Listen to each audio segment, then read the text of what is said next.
Walang preno kung bumatikos. Malalim at makatwirang komentaryo.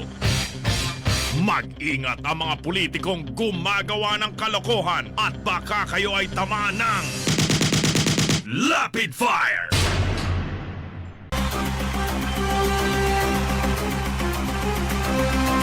Marami po ang hindi makapaniwala na humalik siya sa lupa.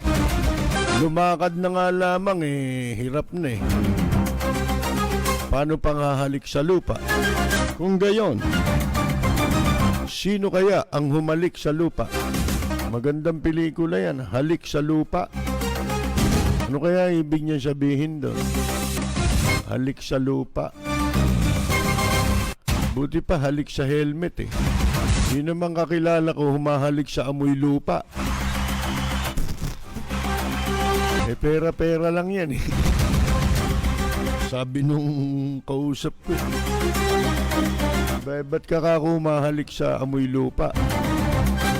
Pera-pera lang nga niya yan. Trabaho namin ito doon sa club. Meron naman halik sa helmet. Ay nako mga kaibigan, talagang lokohan na ang labanan. Ganchuhan ng tiwala. Sipi mo, ninakaw na yung pera. Pati tiwala mo, ninakaw pa Bay na masama. Pero ngayon ay mga kaibigan, hindi pa rin nila mapatunayan kung bakit hindi lumilitaw na live live and alive. Sabi nga, di ba? Dapat live and alive. Wala yan puro tape yan na papanood namin Bali ba yung damit na yun, luma na yun Yun at yun din. Para kunyari, wala. Hindi ho ba mga kaibigan? Mahirap yatang humalik sa lupa. Kahit ako, mahirapan na akong gumanon. Di hamak na mas bata naman ako sa kanya, di ba? Huwag tayong maglokohan. Ipakita nyo. Meron nga nag-aaway Pareho naman mukhang kabayo, di ba? Parehong babae.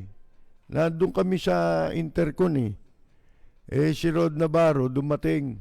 Umupo, Marami kami ron Sina Totoy Talastas, nando dun Mga commentator dun sa intercon, sa coffee shop. Bali ba, yung isang babae, nagre-reklamo. Sabi, alam mo niya, Rod, galit na galit nakatayo nakaupo katabi ko pa yata Sabi, alam mo niya yung si ganyan. Akalain mo, sinabi sa akin mukha raw akong kabayo. Si Rod Navarro naman, alam niyo naman yun Sabi ni Rod Navarro, ano? Sino nagsabi niyan? Sabi nga nun, tumayo ka. Sabi nga nun, pinatayo yung babae, may edad na yun tumayo naman yung babae. Pata sabi ni Rod Navarro, pakikita ko lang sa kanila na ako humahalik sa kabayo. Hinalikan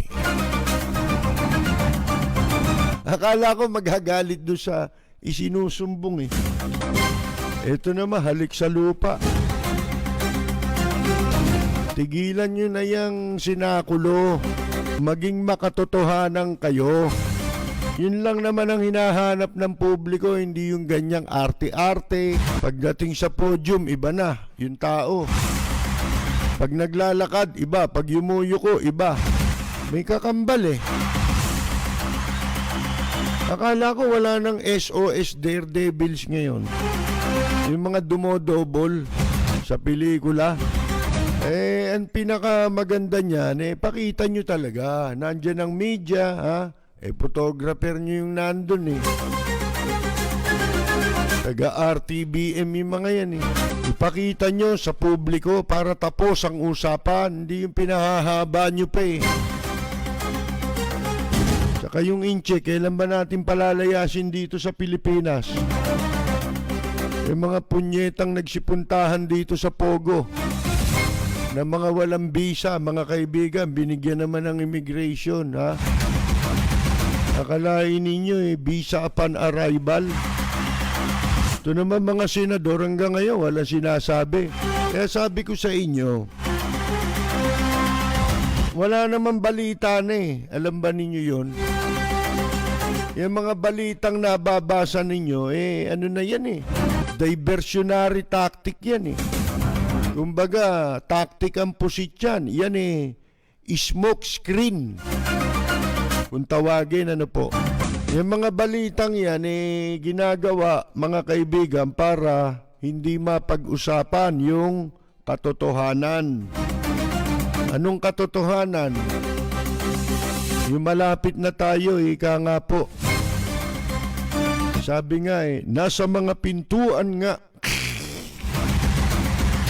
ng ating karagatan. Yun Diyan na mga inchik. Di ho ba mga kaibigan? Alam nyo eto, meron akong video na napanood mga kaibigan Ito yung mga mga batangan. Alam ba ninyo yung batangan, mga katutubo? Yan po yung pinagmula ng lahi ng mga ng mga mangyan. Ano ho? Merong isang video na panood ko. Siyempre, mga nakabahagya, walang pang itaas. Ngayon, dun sa tagpo na yon, merong isang mama na hindi pinakikita mukha niya. Ang kinakausap niya, siya rin siguro kumukuha, di ba? Doon sa mga kausap niya, 3 yung mga kababayan nating katutubo na na batangan kung tawagin. Ngayon, yung pala, binabayaran niya yung 3 yon sapagkat yun ay pinagtrabaho niya. Pinangakuan niya na ganitong araw, dadalhin ko yung bayad. Yun ang pagkakaintindi ko din sa video. Gusto ko sana ipakita, kaya lang mahaba. Pero alam ninyo, hanap tayo ng hanap ng mga mamamayan na marunong manindigan. Hindi pala talaga dito na natin makikita sa sibilisasyon ang mga mamamayan na merong integridad. Alam naman ninyo siguro ibig sabihin ng integridad, hindi ba? Yung matatag kong manindigan, hindi ba? Yung matatag na paninindigan. Ngayon, di binabayaran sila nung mama dahil doon sa kapalit ng kanilang pagtatrabaho. Bukod doon, ibinigay din nung mama yung mga ipinangako niya na iririgalo sa kanila. Parang request nila kasama dun sa napagkasunduan. 3 sila, isa-isa, merong ibinigay sa kanila. Yung isa panghasa. Yung isa naman, itak. Yung isa naman, parang pansilo, string yung cordon, mga kaibigan. Pagkatapos, hindi pa pala yun, kundi itong lalaking kumakausap sa kanila na nagpatrabaho sa kanila, meron pang mga daladalang ayuda na pagkain, dilata, may bigas. Ito siguro ay sinasabi ng lalaki, hindi galing sa kanya lahat yan, kundi galing din sa mga kaibigan niya. Siguro, nung pinagtrabaho niya itong 3 ito, merong mga nakakitang tao, di ba? Habang sila'y nagtatrabaho. At naawa, kung tulungan natin yung mga yan, lalo na ngayon, alam naman ninyong pandemya, mga kaibigan. At dito nyo makikita, ito yung mga taga-bundok. Akalain ninyo, tinanggihan nila yung mga dilata at yung bigas. Hindi makapaniwala yung lalaki. At ako, hindi rin ako makapaniwala. Ba't tumatanggi ito sa loob-loob ko? Naghihirap nga sila, di ba? At alam naman ninyo, na yung mga taong yan, hindi yan aabot ng tulong o nakakatanggap ng tulong mula sa gobyerno. Unang-una, yung mga taong yan, wala relihiyon yan, ha? Ha? Yung mga taong yan, hindi nakaregister yan. Di ba? Hindi mga rehistradong tao yan, mga kaibigan. Pero nung tumanggi yung mga tao, tinanong nitong lalaki, ba't ayaw nyo yan tanggapin? Wala namang kapalit yan. Tinatanong siya anong kapalit niyan. Wala, ito'y tulong. Ay, hindi namin matatanggap yan. Sabi nung mga batangan, bakit hindi nyo matatanggap Wala namang kapalit akong hihingi sa inyo dito. Pinipilit mga kaibigan Ang sabi niya, hindi yan magugustuhan sa aming tribo. Hindi matutuwa ang aming mga matatanda sa aming tribo. Sapagkat ipinagbabawal sa amin, bawal sa amin, sabi nila, ang tumanggap sa sino man ng anumang bagay na hindi namin pinaghirapan. Ba mga kaibigan parang gusto kong maluha Isipin ninyo ang paninindigan ng mga taong yun. Dahil yung kanilang tradisyon o kultura, mga kaibigan, hindi nababaluktot. Parang bakal. At doon ko naisip, doon ko na-realize na ito nga palang mga taong ito yung mga tunay na Pilipino Hindi tayong mga nandito sa kabiasnan o sa sibilisasyon, mga kaibigan. Kundi itong itinuturing ng lipunan ng mga hindi sibilisadong tao, mga kaibigan. Ito pala ang mga tunay na Pilipino na hindi mo kayang baluktutin yung kanilang paninindigan yun. Na yun. Sa madalit sabi, kung sila'y botante lang, mga kaibigan, kung sila'y nakakaboto, marahil matitino ang malalagay sa ating pamahalaan. Sapagkat kahit anong pilit mo na magbigay sa kanila, hindi nila tatanggapin yan. Bakit? Ang prinsipyo lang nila, hindi namin yan pinagpaguran. Samantalang ang mga demonyo sa gobyerno natin, yun ang gustong-gusto nila. Yung hindi nila pinagpaguran, gusto nila mapasa kanila. Hindi ba? Iniimbot ang lahat ng bagay.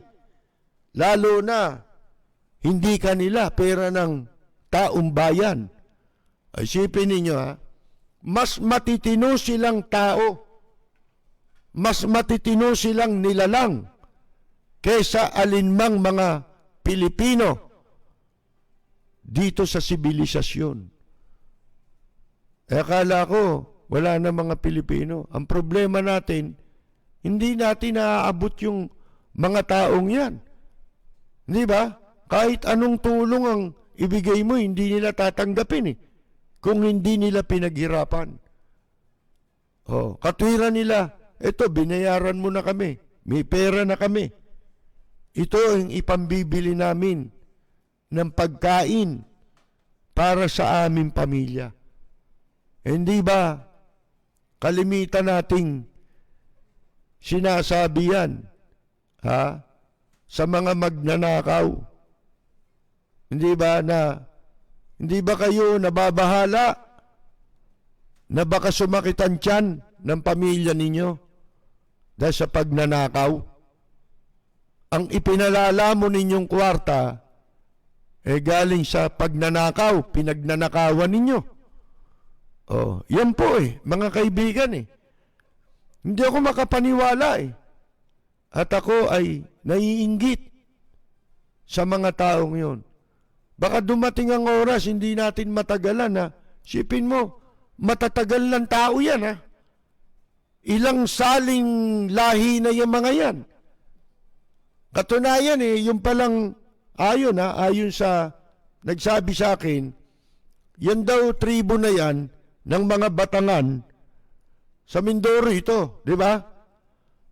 O, dyan ang galing yung mga mangyan, mga kaibigan. O kung hindi man sa kanila nang galing, halos iba lang ang tribo nila. Pero mga katutubong Pilipino. Oh. Ang nakakaawa nga, itong mga taong ito, dahil sa sitwasyon na yun, pag nakita mo, doon pa lang hindi mo nahuhulaan Itong mga taong ito, walang natatanggap ni anuman na tulong mula sa ating pamahalaan. Hindi ba? Anong sasabihin ninyong natulungan ninyo mga Pilipino sa panahon ng pandemya? Walang preno kung bumatikos. Malalim at makatwirang komentaryo. Mag-ingat ang mga politikong gumagawa ng kalokohan at baka kayo ay tamaan ng Lapid Fire! Yan po yung aking isinulat kanina o napalathala kanina sa aking column na lumalabas sa pahayagang hataw. Talagang hindi ko nagawang hindi humanga doon sa mga kapatid nating katutubo na kung tawagin mga Batangan. Hangang-hanga ako sa kanilang integridad. Mga kaibigan, yun ang talagang merong integridad. Di katulad nito mga kagalang-galang na magnanakaw. Di ba? Magpatawag pa kagalang-galang. Kagalang-galang na mga magnanakaw pala, mga kaibigan.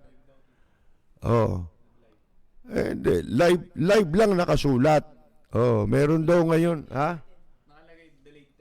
Okay, di live, di ba? Delayed telecast, meron bang delayed telecast na live, mga kaibigan? Ang tawag dyan, tape as live, di ba? O kung hindi man delayed telecast, tape as live yan. Recorded na yan. Hindi mo alam nga, ang problema, ngayon pinalalabas, di ba?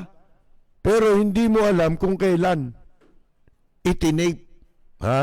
Yun ang problema mga kaibigan Isa lang naman ang patutunayan nila Di ba?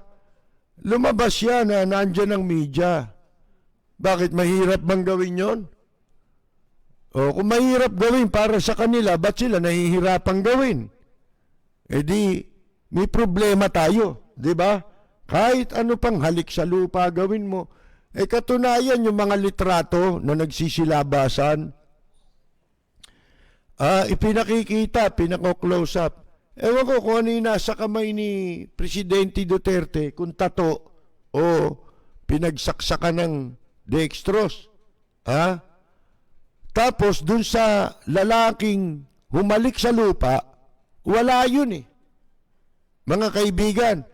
At yung mga kulubot ng kamay, wala rin dun sa humalik sa lupa. Samantalang yung kamay niya, may mga litrato rin, kumbaga pinagkukumpara, di ba? Yung alin ang naiba. Ito yung litrato niya, at pagkatapos yung litrato nung humahalik sa lupa. Mga kaibigan, bakit magkakaiba? Simple lang Sabi natin magpakita ka ng live talaga, hindi yung delayed telecast, o kaya ano tawag mo ron? Replay. Walang preno kung bumatikos. malalim at makatwirang komentaryo. Mag-ingat ang mga politikong gumagawa ng kalokohan at baka kayo ay tamaan ng Lapid Fire! A-announce mo lang pala dyan, kapalit ng PhilHealth. Ano mapapala namin dyan? Di ba? Oh, yung PhilHealth, drama lang yan. Maniwala kayo sa akin at sa hindi. Mga kaibigan. O, tanggal ka lang. Nag-resign daw. Dapat tinadyakan mo unang-una. Di ba? Oh, doon makikita mo ng drama eh. Sinakulo eh, mga kaibigan eh. Pangalawa, anong petsa na ngayon? Ha? Kung termino ang pag-uusapan natin, abay, 2 taon? 2 taon, matatapos ba kaso niyan? Ni hindi pa nga napapaila ng complaint sa ombudsman. Oh, hindi ba? Dapat yun, automatic eh. Dahil, base lang dun sa mga, ebidensyang ipinresenta at ng mga testigo sa Senado, dapat may kaso na sila. At pagkatapos, ang ombudsman naman, susulat na lang kung saan-saan tanggapan para i-provide sila ng mga necessary documents na kailangan para po sa investigasyon. O wala namang ganun eh, mga kaibigan eh. Di pa ba kayo nakakahalata? Yan ang dalawang mabigat na issue kung bakit meron mga PhilHealth. Hindi pa nga natatapos yan, eto may panibago na naman. Pero, walang nananawagan sa Senado, sa Kamara, Mr. President, para hindi mabahala ang publiko at para mapawi ang pangamba ng publiko. Unang-una, bakit hindi ho tayo humarap, di ba, sa publiko? Bakit ho kailangang sabihin ng Kongreso at Senado yon? Sapagkat, mga kaibigan, sa kanila magsusumiti. Ha? Kung ano man ang estado ng kalusugan ng presidente. Kaya ito tignan ninyo. Yung mga possible scenario na sinasabi natin sa nakaraan na posibleng halimbawa, katulad ngayon, nagbabaying time sila, pinatatagal. Bakit? Para para iwasan nila na masunod yung saligang batas. Yun ang rule of law, mga kaibigan. Pinaglalaruan nila yung rule of law. Ngayon, ano sabi natin? Nanganganib si Vice President Leni Robredo kung gayon.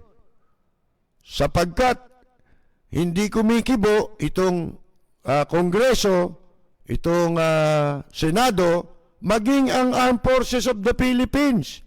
Hindi kumikibo. Hindi ba? Bakit? Lahat ba ng nandiyan sa Kongreso, tuta? Mga kaibigan? Hindi ba may mga ilang piraso pa dyan? Ngayon, mga kaibigan, ano sabi natin? Delikado ang buhay ni Vice President Leni Robredo sapagkat isa sa posibleng pwedeng isipin ng mga yan o planuhin habang pinatatagal-tagal nila yung obligasyon nila under the Constitution, kung hindi na capable ang presidente na ang trabaho ng presidente ba mag-press conference lang once a week at gabi? Yan ba trabaho lang niya? Hindi naman lang yan ang trabaho niya. Unang-una, itong pandemic hanggang ngayon, hindi naaapula ang ibinibigay na datos ng gobyerno mismo. Inilalabas nilang datos. O isipin ninyo, kung dahil nga pinatatagal, siyempre, lahat ng pwedeng gawin upang hindi masunod ang saligang batas at para baliwalain nila ang saligang batas, ang rule of law, baluktutin, mga kaibigan. Siyempre, isa sa possibility, lalo na tatakaw nitong mga politikong ito sa kapangyarihan. Tignan ninyo si Naalang Cayetano, di ba? Yan bang pwesto na yan Pinaghirapan niya yan? Ba, hindi niya pinaghirapan yan. Di ba? Ibinigay sa kanya yan dahil hiningi niya. Pero walang naganap na botohan. Yung tunay na botohan, katulad ng ginagawa normally. Ito, puro abnormal ito Lahat na nangyayari dito, abnormal. Mga kaibigan, puro labag sa konstitusyon, kamutan ng likod.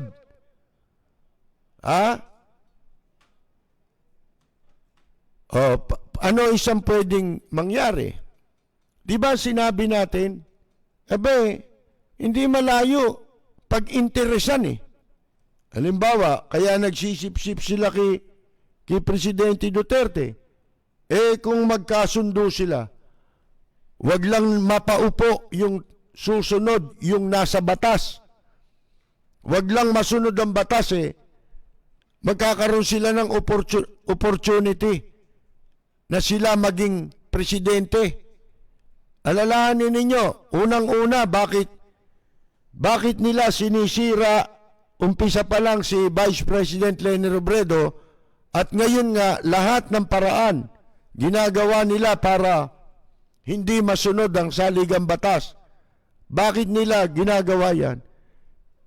Malapit na eleksyon Sa isang taon lang, simula na ng kampanya yan kung magkaka-eleksyon tayo Mga kaibigan Di ba? Ngayon, dahil si Vice President Leni Robredo ang Vice President, malaking advantage yun para sa isang gustong maging presidente. Ang balita ko nga walang balak kumandidato na si Leni Robredo na presidente. Pero, siyempre, politika yan. Lalo na yung mga yan, may mga ginawang masama yan, pananagutin sila sa batas, yun ang kailangan nilang manatili sa poder ng kapangyarihan. Kaya lahat gagawin nila. Ito naman mga sila Tito Soto, wala nang term yan So possibility, mga kaibigan, si Tito Soto kahit ano ang planuhin sa isang sabuatan, kakagat yan. Para lang siya makapaglambitin sa pwesto.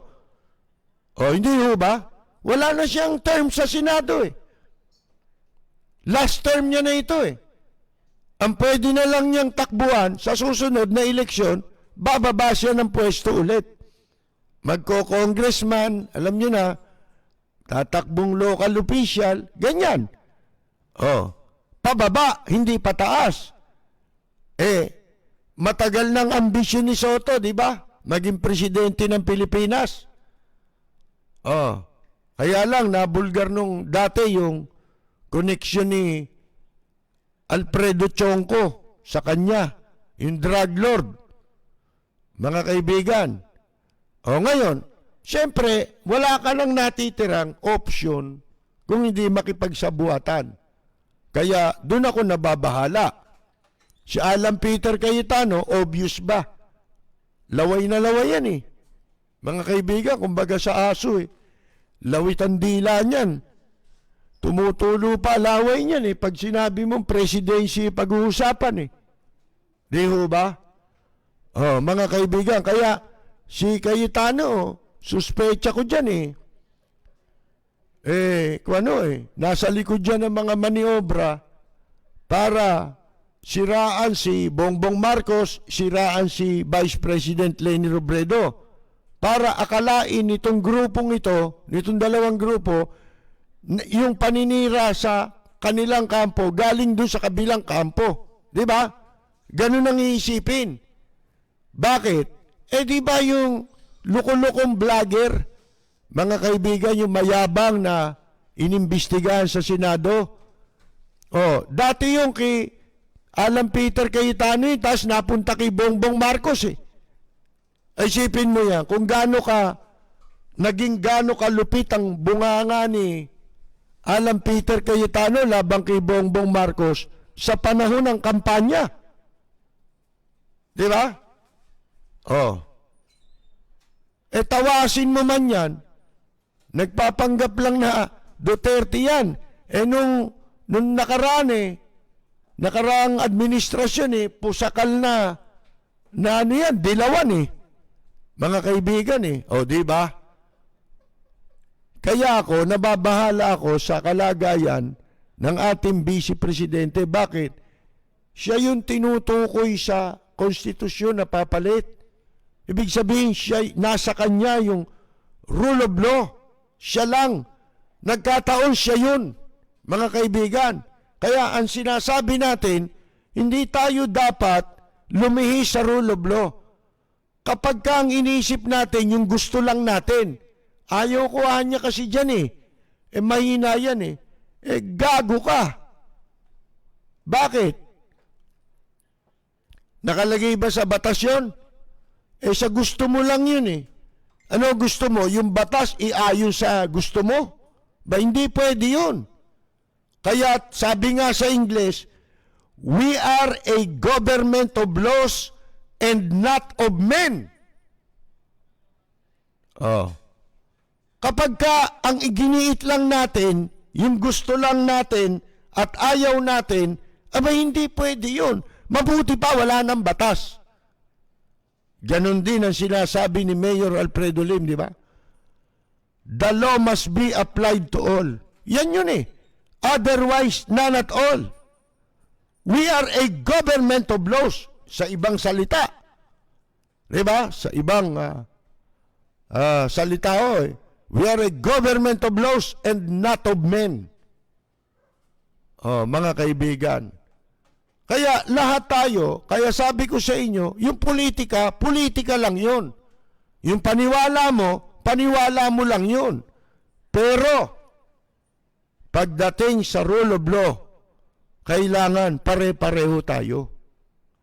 Yun ang sinasabi natin. Hindi mo pwedeng, di ba, sinasabi nila, kaya daw, yan ang kumakalat kaya daw ayaw ng iba, kay Vice President Leni Robredo na siyang mag-succeed, kahit na yun ay nasa batas, ayaw daw nila. Bakit?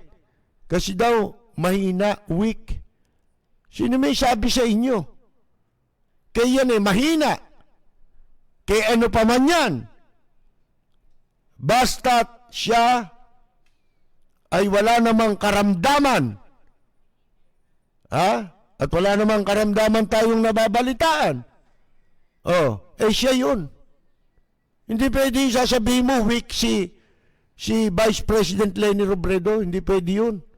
Sabi mo lang yun, sa bunganga mo lang yun. Pero walang pinagbabasihan sa batas yun. Isa lang ang sinasabi sa batas. Kapag ang Pangulo namatay in case of death, in case of, halimbawa, nagkasakit, hindi na kayang gampanan ang kanyang trabaho, papalitan siya. Ang papalit sa kanya ay ang Vice President. Hindi sinasabi ron, kapag mahina, iba papalit. Naloloko ba kayo? Nakikita naman ninyo ang ambisyon nitong mga taong ito Hindi ba? Kaya dapat si Vice President Leni Robredo mag-ingat din. ito pa nakakabahala. Hindi, bakit natin nasabi? Ito, tumama na naman yung sinasabi natin. Yan, katulad niyan. Etong si Senator Lacson, at saka itong isang congresswoman, dating artistang bata, naging congresswoman, si Precious Hipolito Castelo. Kamag-anak din ni Soto ito eh. Yung asawa nito eh. Mga kaibigan eh. Castelo eh. Oh.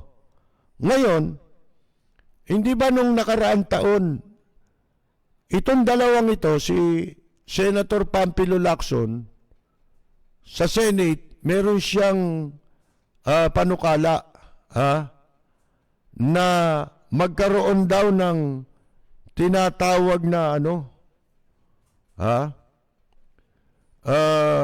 tawag dito, yung designated successor ba?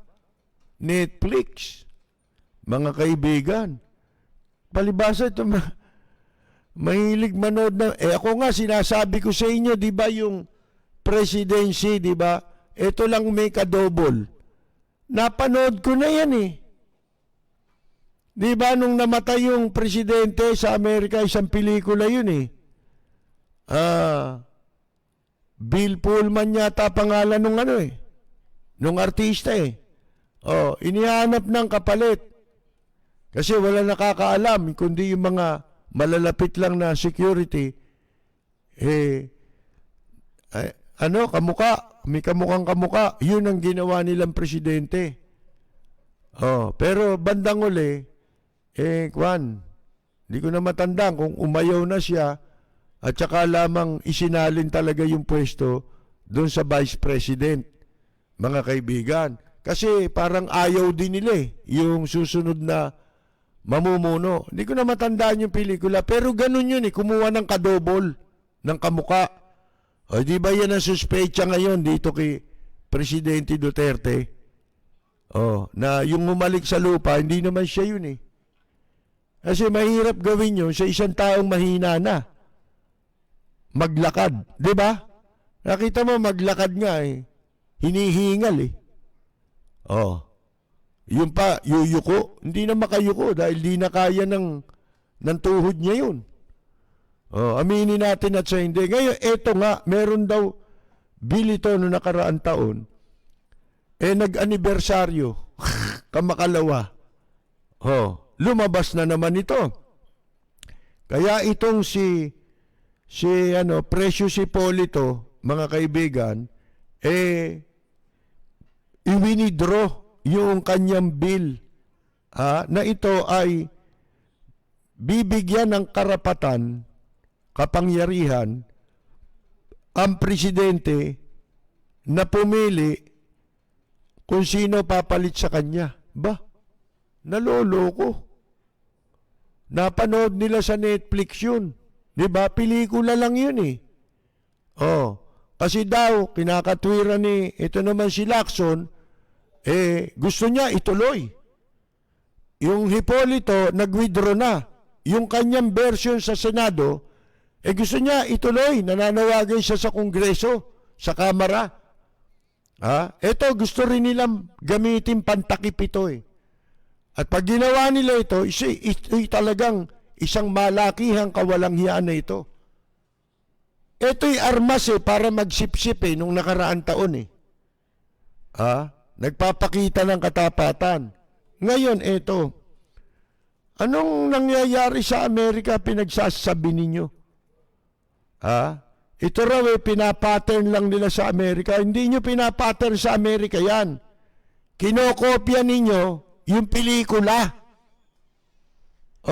Katunayan, sa Amerika hindi ba natanggal nung panahon ni President Richard Nixon?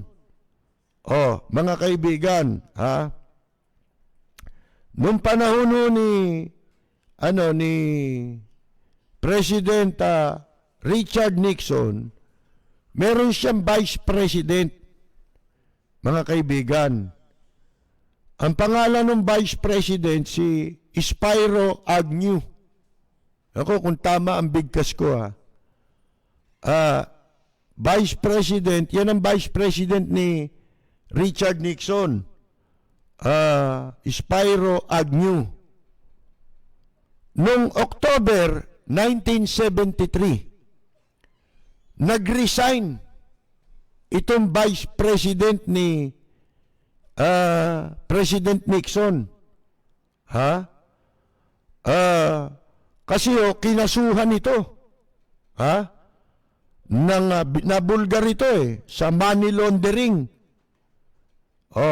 At kung ano-anong kaso sa kanya habang siya ay governor pa lang ng Maryland. Hindi pa siya vice president noon. Mga kaibigan, tumanggap siya ng halagang $29,500 na suhol nung siya po ay gobernador pa lamang at nabulgar ito nung siya ay vice president na. Ngayon, nung nag-resign itong vice president, itong si President Nixon, humingi ng payo sa mga senior congressional leaders tungkol sa kapalit nitong vice president, mga kaibigan. Unanimous yung payo sa kanya. Ang piliin mo, yan ang pinayo sa kanya. Ang piliin mo si House Speaker at that time, House Speaker pa, Carl Albert. Ano tawag nito? Pangalan nito si Ford. Si Gerald Ford. Yan ang piliin mo. Ayon dun sa Speaker of the House. Pinayo nila kay Nixon. Piliin mo si Gerald Ford, na noon senador, kung di ako nagkakamali, mga kaibigan. Ngayon, di naupo itong si Gerald Ford na Vice President. Akalain mo swerte nitong taong ito, siya ang kauna-unahan sa kasaysayan ng Amerika yata na naging vice president at naging presidente na hindi siya elected dun sa pwestong yun. Naging vice president siya. Akalain ninyo pumutok yung Watergate scandal labang kay Nixon. At si Nixon ay nag-resign.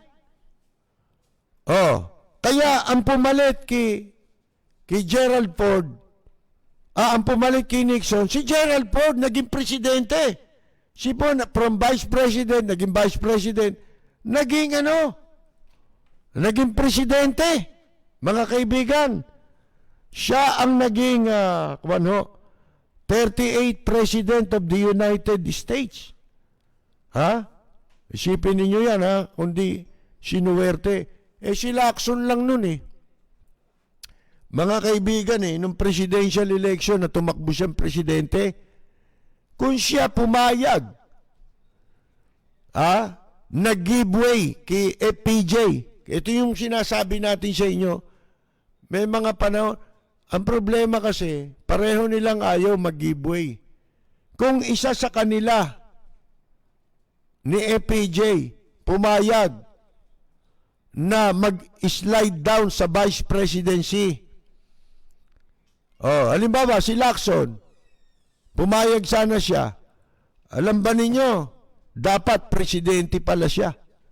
Bakit? Namatay si FPJ Di ba? Kung nung nagpresidente, halimbawa, kasi automatic presidente na sila noon. Kaya nung hindi sila nagkasundo, nanalo ulit si Gloria. Mga kaibigan. Hindi sana tumagal si Gloria sa pwesto.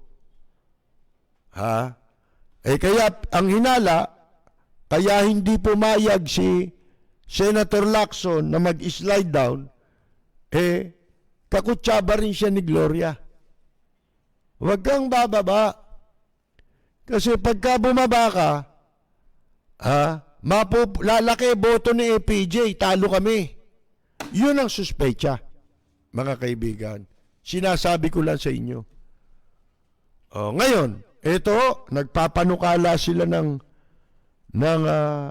sa pelikula dahil ang intention daw nila, halimbawa, nagkasabay-sabay mamatay. Ano? Malinaw naman ang batas natin eh. Nung panahon nga ni Gloria, di ba? Natanggal si Erap, di ba? Nasipa si Erap sa people power, di ba? Pinalayas ng taong bayan. Ngayon, pumalit si Gloria. Sino naging vice president? Abay si Chupisto Ginggona. Mga kaibigan. Hindi ba? Senador noon si Vice President Chupisto Ginggona. Tatanong nyo, di ba ang rule of succession President, pagkatapos niya, Vice President ang magiging presidente kung wala rin presidente. Sino susunod kung wala yung presidente? Senate President. Mga kaibigan, at that time, ang pinakakuwang ko lang doon, kung bakit hindi yung Senate President no, si Nene Pimentel, di ba? Bakit hindi si Nene Pimentel ang naupo at si Chupisto Ginggona? Simple lang. Sapagkat si Nene Pimentel ang umupo noon na kwan yung leader nung impeachment court. Ano ba tawag mo ron? Dalawa sila. Equal yung footing nila nung Chief Justice of the Supreme Court noon. Si Davide yata, di ba? Si Davide at saka siya. Nung ini-impeach si Erap yung impeachment trial pala kay Erap sa Senado. Kaya, magiging masama ang itsura. Hindi ba? Kung si Nene Pimentel ang magiging vice president sapagkat parang lumilitaw na ininteres yung pwesto. Kita na ninyo, ganun din ngayon, lalo ngayon. Pakapalan ng mukha ngayon talaga. Unti-unti yan palala ng palala ang pagkapal ng mukha sa politika Mga kaibigan, talagang bulletproof na. Hindi na tinatabla ng kahihiyan. Di ba? Itong mga taong ito. Abay, isipin ninyo kung magagawa nilang paraan na hindi makapag-succeed si Vice President Leni Robredo, pwedeng maupo si Tito Soto. Mga kaibigan. Di ba? At magiging vice president niya si Alan Peter Cayetano. Itong mga iniisip nitong mga taong ito, alam nyo, pagmumulan nito ng lalong pagsama ng politika dito sa ating bansa. Lalong gugulo ang ating bansa.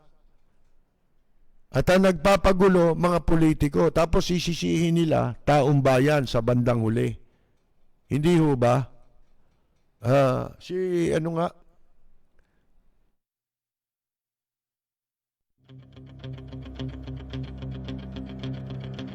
Walang preno kung bumatikos. Malalim at makatwirang komentaryo.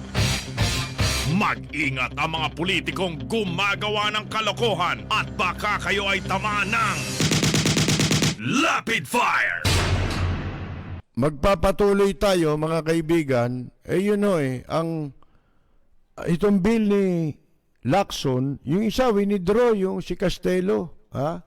Precious Hipolito Castelo.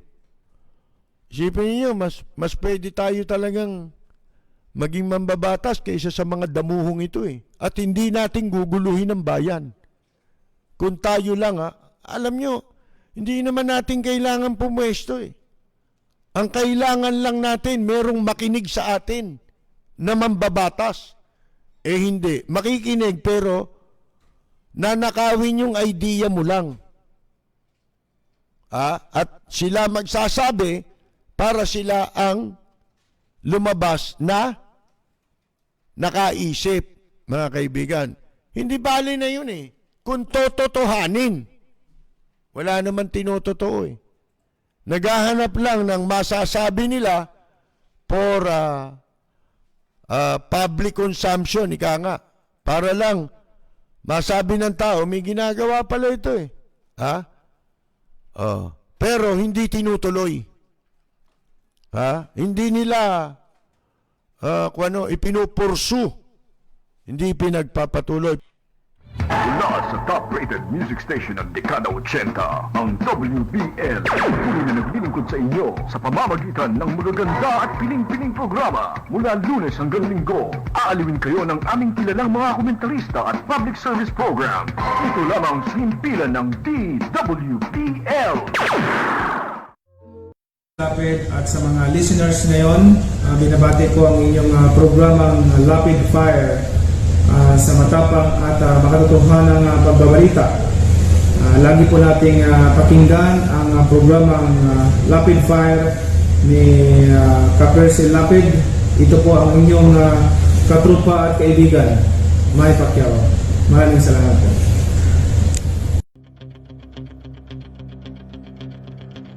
Walang preno kung bumatikos.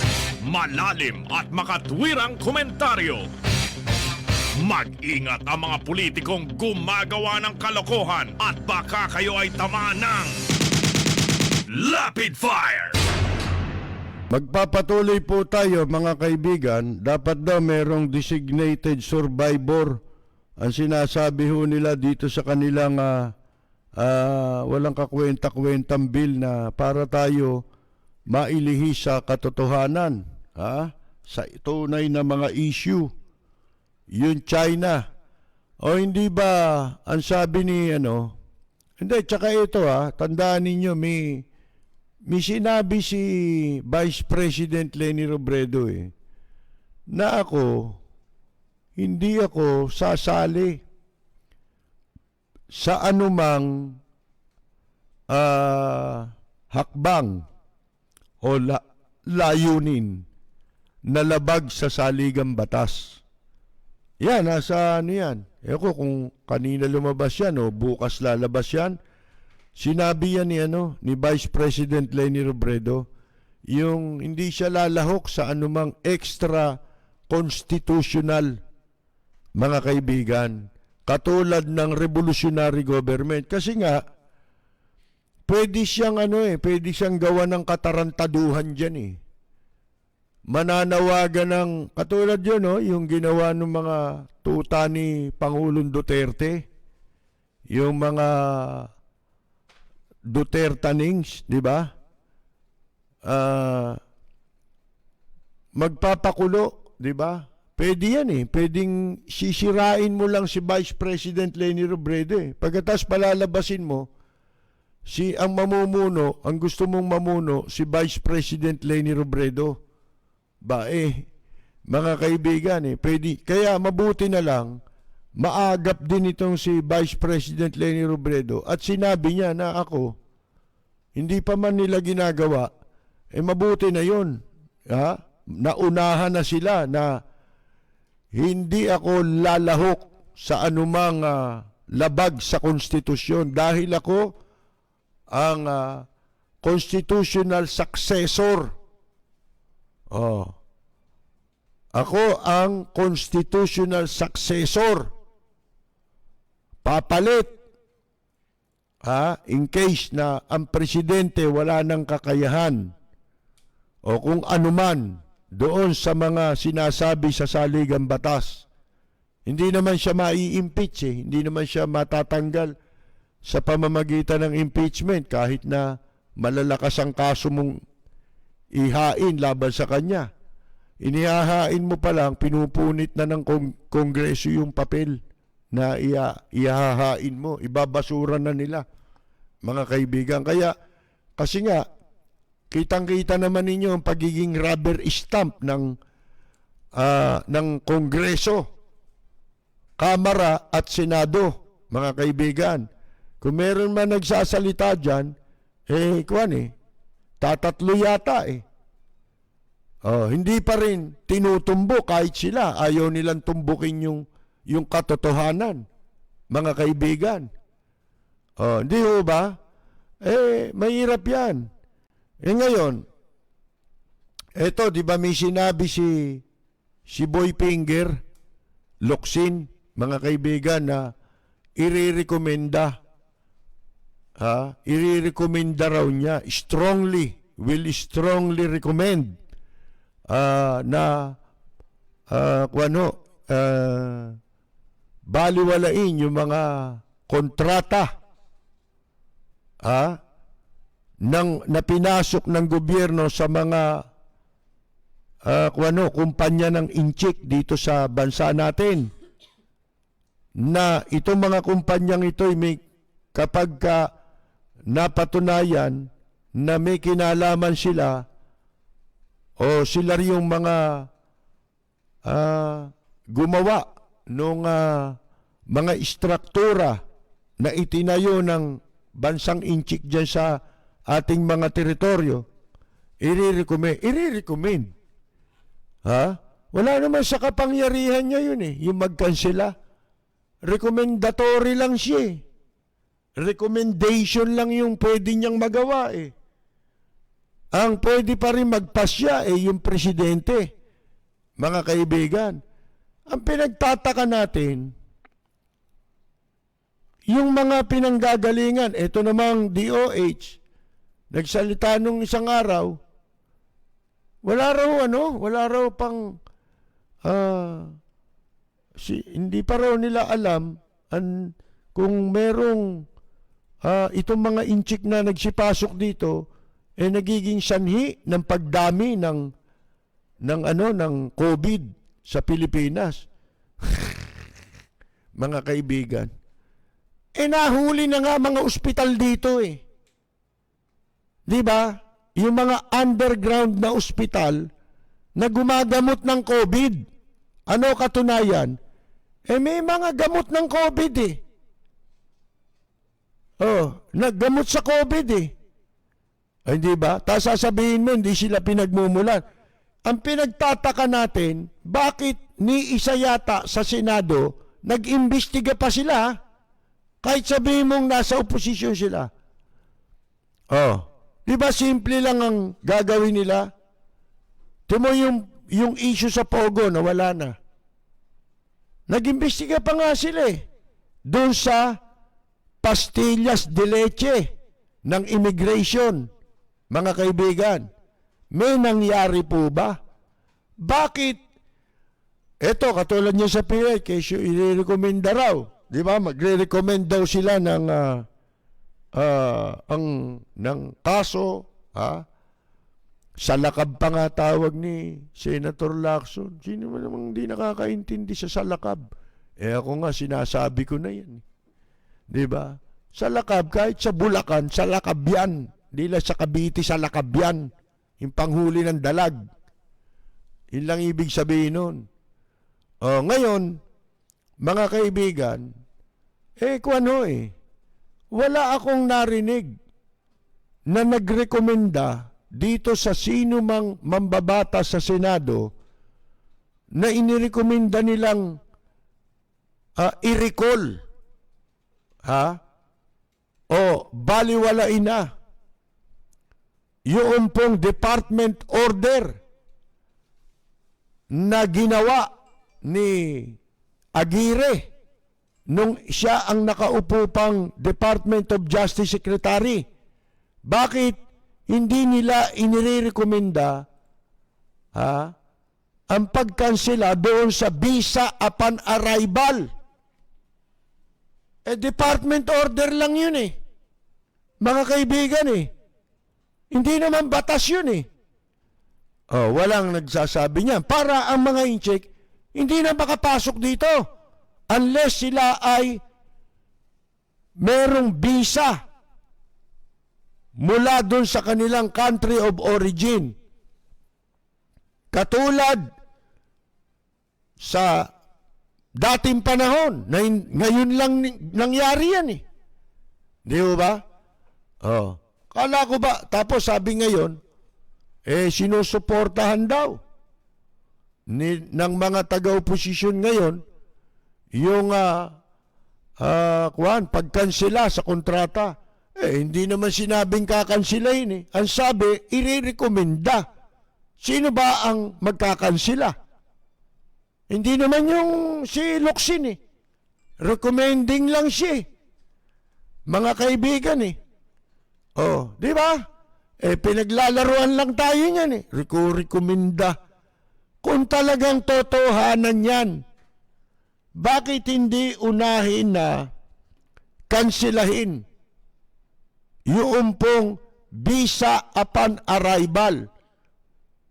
At ipatigil na yung mga pogo rito sa Pilipinas. Oh, yun ang totohanan. Pero kung puro daldalan lang na ganyan, wala, niloloko tayo pare-pareho niya mga yan. Walang preno kung bumatikos. Malalim at makatwirang komentaryo. Mag-ingat ang mga politikong gumagawa ng kalokohan at baka kayo ay tamaan ng Lapid Fire! Maliwanag naman yan eh. Kung gugustuhin, hindi, imposible yung mangyari yun eh. In case lang yung sinasabi ninyo eh. Yung, ayan, taktika lang nila itong mga bill na ito, mga kaibigan. Unang-una, makapagsisip-sip ka. Pangalawa, maidadivert mo kasi yung issue. Yan ang mga sabi nga kung gusto nating mawala ang lamok. Di ba pag may lamok, ano ginagawa ng tao? Bibili kang katol. Okay, pang-spray sa lamok. Yung pang-spray sa lamok, masama pa yun eh. Kasi habang ini-sprayan mo pala yung mga lamok, nai-immune yan. So maghanap ka na naman ng iba, mas matapang. Bali ba, hazardous sa kalusugan. Sabi nga ni Kauding Bartolome nung nabubuhay, kung talagang gusto mo mawala ang lamok, linisin mo yung pinanggagalingan ng lamok. Yung kanal na pinanggagalingan ng lamok, yun ang linisin mo. Para mawala yung lamok. Dahil kung katol lang ang gagawin mo, araw-araw, bibili ka ng katol. Di ba? Hanggang sa magkasakit ka sa baga. Katol ka ng katol. Ayan po mga kaibigan. Nagtataka tayo eh. Kunyari, laban sa inchik sila. Pagkatapos nasa kapangyarihan nila yun yung mag-recommend, di ba, nung pagkatapos ng findings nila. Ano naging findings sa pastillas? Mga kaibigan. Hindi ba ito yung panahon at tamang hakbang na dapat nilang gawin ang ipanawagan sa presidente ng Pilipinas na ibasura na, bawiin na, ipabawi sa Department of Justice. Yung Justice Secretary rin, yung Justice Secretary lang yan eh. Yung ginawa ni Aguirre, pwedeng baliwalain ni Guevara. Bakit hindi ginagawa yon? Hindi ba yan ang tamang hakbang para maipahatid ang mensahe ng Pilipinas laban sa bansang China? Binabalik na namin sa dati ang aming regulasyon, ang aming batas sa pagpapapasok ng dayuhan, particularly People's Republic of China, Communist China. Mga kaibigan, di ba ganun kasimple yun? Oh, kunyari may palipad-lipad ng eroplano raw dyan sa Navy. Ano eroplano natin? Tora-tora lang yata yan mga kaibigan Oh, sipin ninyo, yun doon sa pamamagitan ng pagkansela ng Department of Justice sa visa upon arrival. Ang gumawa lang yan si Aguirre, nakinabang lahat sila. Media, nakinabang dyan. Yung mga taga-immigration, nagpayaman sila dyan. Ang laki ng kinita nila dyan, di ba? Ipinaliwanag natin yan. Kung paano silang kumikita dyan. Mas maganda pa nga yung paliwanag ko kaysa yung sa Senadong inimbestigahan nila. Ang katunayan nga nun, hindi pa iniimbestigahan ng Senado yan Binabanatan ko na yan mga kaibigan yung mga hindi lumabas sa investigasyon ng Senado, yung sindikato ng mga travel agency na 2 lang yun, 2 inchik lang yun. Ang nagpaparating dito ng mga inchik, sila ang contact dito. Per ulo, ang laki ng bayaran. Mga kaibigan, nagkainggitan pa yan. Yung 2 yan. Sila Betty, Chihuahua, mga kaibigan, dyan sa immigration. Hawak nila yung commissioner. May nangyari ho ba ron? Tapos dito sa PhilHealth, umaasa kayo may mangyayari. Mga kaibigan, para kayong pinanganak lang kahapon Walang preno kung bumatikos. Malalim at makatwirang komentaryo. Mag-ingat ang mga politikong gumagawa ng kalokohan at baka kayo ay tamaan ng Lapid Fire! Diba yun ang mensahe, yun ang hinahanap natin. Kung talagang totohanan yan. Sino mga senador na oposisyon dyan? Inahamon natin. Diba? Gumawa kayo ng resolusyon. Diba? Patungkol dun sa ginawa ninyong investigasyon.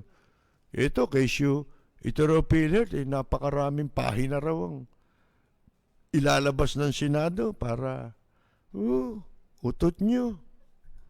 Pinaglululoko ninyo mamamayang Pilipino, mga kaibigan. Simple-simple lang ang gawin nyo. Gusto nyo ng malakas na, makapaghatid ng malakas na mensahe sa incheck?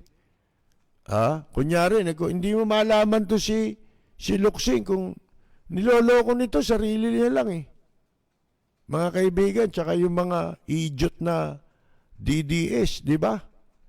Maglukuhan kayo, mga kaibigan. Pero kami hindi nyo maloloko. Meron pa bang mas ron? Katulad ng ginawa sa Cambodia? Sa Cambodia meron pang balita na magpapabagsak dito sa mga casino dito sa Pilipinas. Pero sa ibang araw babasahin ko muna yung balita.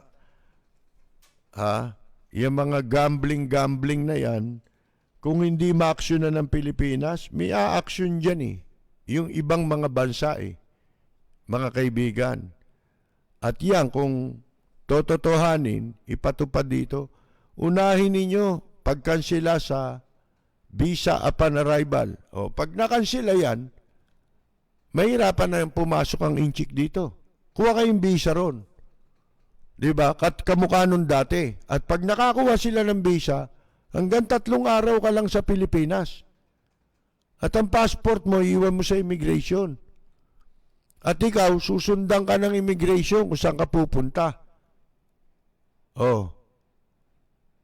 restricted yung mga yan dapat dito sa Pilipinas. Katulad ng dati. Ha?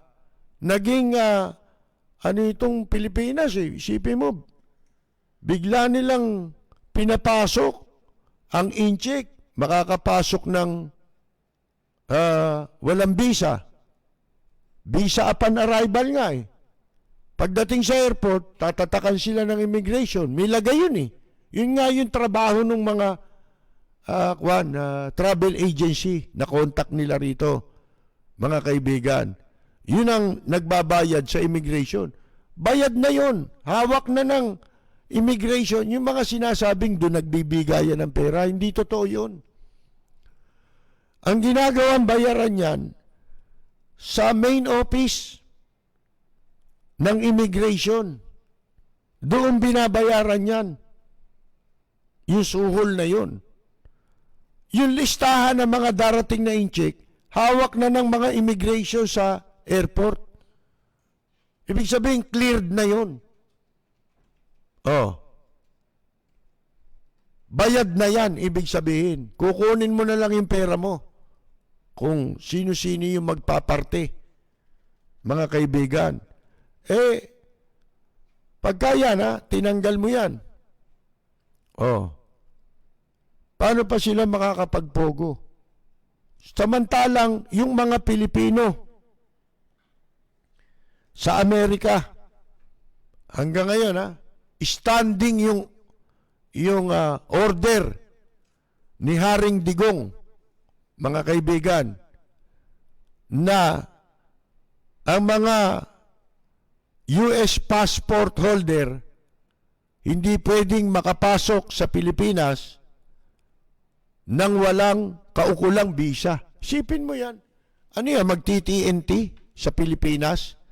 American citizen, magti-TNT ba yun sa Pilipinas?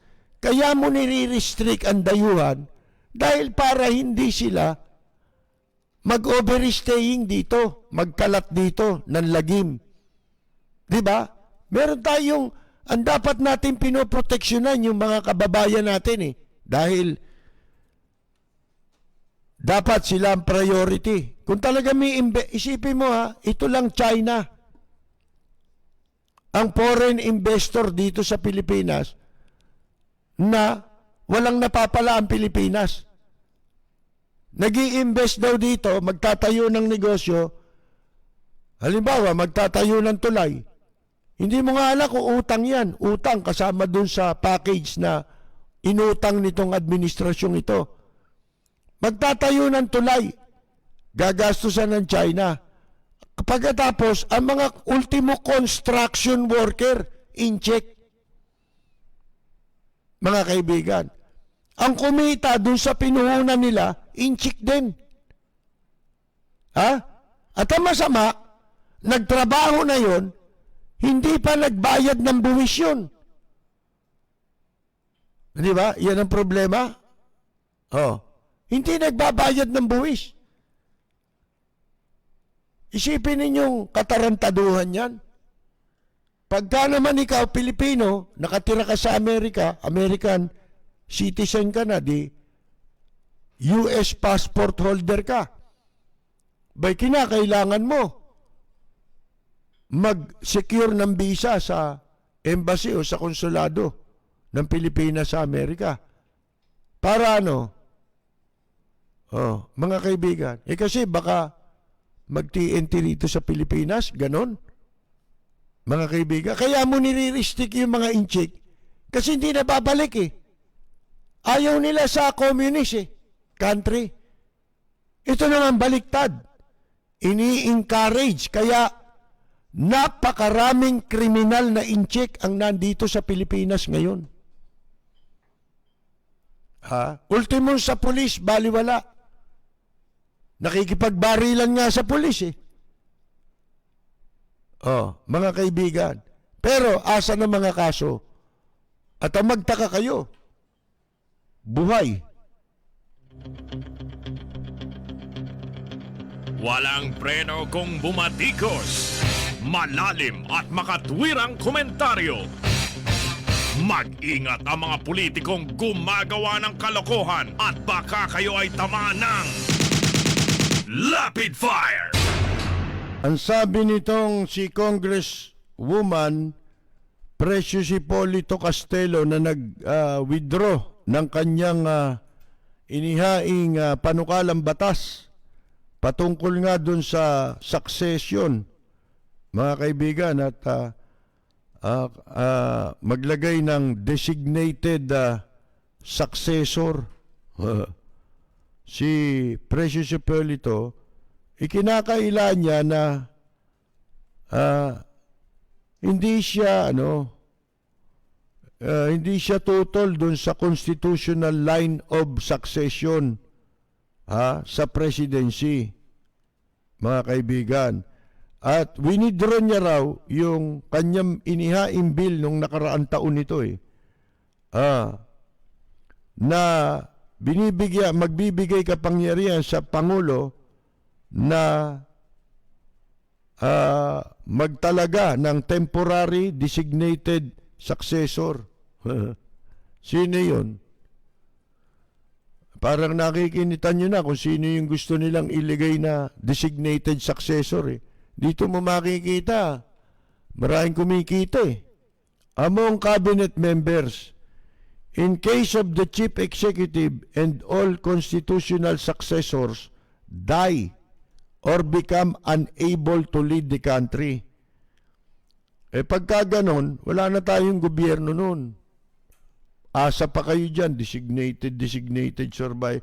Pag nagkasabay-sabay na matayan, wala nang gobyerno, mga kaibigan. Ang papasok na nun, militar. Mga kaibigan, sigurado yun. Sa kanyang pahayag, kasi mga sakim tong mga politiko talaga Pinagugulo yung lalong pinagugulo. Sipin mo. Di lahat yan naghangad. Habang gumagawa ka ng ganyan, maraming maghahangad. Sinasabi ko na nga sa inyo ang mga senaryong pwedeng pagplanuhan Kasi nga, iniiwasan nila na sundin ang rule of succession sa ilalim ng saligang batas na yun ay si Vice President Leni Robredo. Kung ayaw nila yun, siyempre mag-iisip sila kung paano nilang paiikutan ang saligang batas at kung paano nilang babaluktutin ang saligang batas. Sumulat ito si Castelo sa House Secretary General si Luis Montales at hinihiling niya na yung kanyang inihaing Bill 4062 permanenteng mailagay sa archive. Please take note, sabi niya, sabi sa sulat, that the said bill has not been acted upon by Committee on Constitutional Amendments since the date of its filing, Madalit sabi, 1 taon. Naka-archive lang. Paliwanag daw niya hindi naman daw ibig sabihin nung kanyang bill para burahin yung kanyang pag-withdraw ay para mabura yung maling impresyon na siya ay para sa pagbaliwala sa constitutional line of succession ng presidency. Mga kaibigan, laking kalokohan itong mga taong ito. The bill does not remove the line of succession. At saka unang-una, bago mo magawa itong batas na ito, ang pinaka-importante sa lahat, kung hindi kayo bobo, delayo ka. Ang pinaka-importante, gagawa ka ng batas na sasalungat sa saligang batas? Pwede ba yun? Yung bill na yan, pati itong bill ni Senator Lacson, unconstitutional yan. Mga kaibigan. Bakit mo pakikialaman yung konstitusyon? Bakit mo sasaklawan yung provision ng konstitusyon? Kung ano yung sinasabi sa konstitusyon, yun lang yun. Ano mang provision sa konstitusyon, hindi mo pwedeng igawa ng batas. Para sumalungat doon sa provision na yon. Katulad ng sinasabi natin, talamak naman talaga ang paglabag dito sa saligang batas Hindi ba gumawa rin sila, ang promotor nito yung si Belmonte, yung dating House Speaker, at ipinagpapatuloy dito ngayon. Nitong mga bugok na congressman. Yung 100% foreign ownership, di ba? Meron silang bill niyan. Tinatago nila. Sila lang nag-uusap. Mga kaibigan, hindi ba yun ilabag sa konstitusyon? Sa konstitusyon, ang mga dayuhan ay pwede lang magmay-ari dito sa Pilipinas ng hanggang 40%. Sa 100% 40 lang sila. 60-40. At sinasabi rin sa konstitusyon ng mga dayuhan ay hindi maaaring mamuhunan o pumasok sa negosyo na may kinalaman sa communication. Ayan, approve na Yung kay Dennis Uy, yung bagong crony, yung bagong oligarch, na inimbento ng kasalukuyang administrasyon. Produkto, oligarch na produkto ng kasalukuyang administrasyon. Dennis Uy, mga kaibigan. Alam nyo di ba? Yung bill, tapos itong mga congressman, akalain ninyo nasa second reading na yun pasado na sa second reading. Yung 100% foreign ownership na nagsimula pa yung kay Sunny Belmonte. Si Balimbing, mga kaibigan. Nuknukan ng Balimbing, yung tatay ni Babalina. Mga kaibigan, sipin mo, 100% ownership, labag. Tapos communication, isinali nila. Pwede na magnegosyo o pumasok sa communication business dito sa kanilang panukalang batas na yan. Na minamadali nila yan kasi yan ang gusto ni ni Haring Digong, di ba? Yan ang gusto niya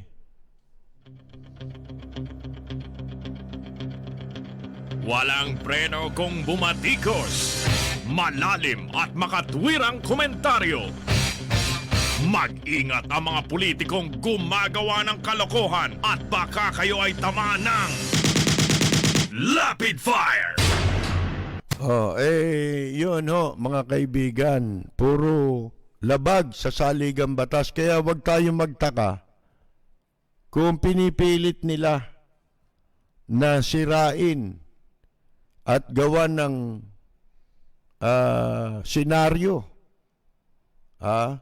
na hindi makaupo si Vice President Leni Robredo. Sana kung may eleksyon tayo, okay lang At kung malakas pa ito di ba? Okay lang wala naman masama di ba? Kaso, alam nyo na, sa simula't simula pa lang kasi ng pag-upo pa lang nila, ginigiba na si Vice President Leni Robredo at ako sa programa ko. Hindi ko pinalalagpas yun, yung ginagawa nilang yun. Kahit nung nagsisimula pa lang sila. Lagi kong ipinagtatanggol, hindi si Vice President Leni Robredo, kung hindi, yung dapat na mangyari. Rule of law tayo mga kaibigan Di ba?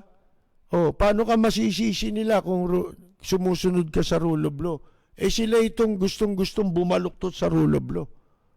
Ano tawag mo sa RevGov? Gagawin ba ng mga kumag na yan kung hindi? Di ba? May sinabi na minsan si Presidente Duterte dyan, di ba? Tungkol sa RevGov na isa yan sa mga pinaplano niya. Matagal na. Si Vivian Beles nga RevGov ng RevGov yan Kaya napwesto yan sa Film Academy of the Philippines At hindi lang yun. Ang laki talaga ni Vivian Beles. Ang bulsa ni Vivian Beles. Alam niyo kung bakit? Bay, akalain ninyo. Dumoble sweldo. Dati yata 90 mil lang mahigit ang sweldo dyan.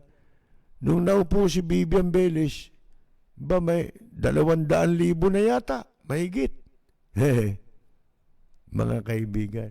Si Gloria maliit pero maluwang Si Vivian, mga kaibigan, malaki. Malaking babae yan Di ba? Sinasabi ko lang.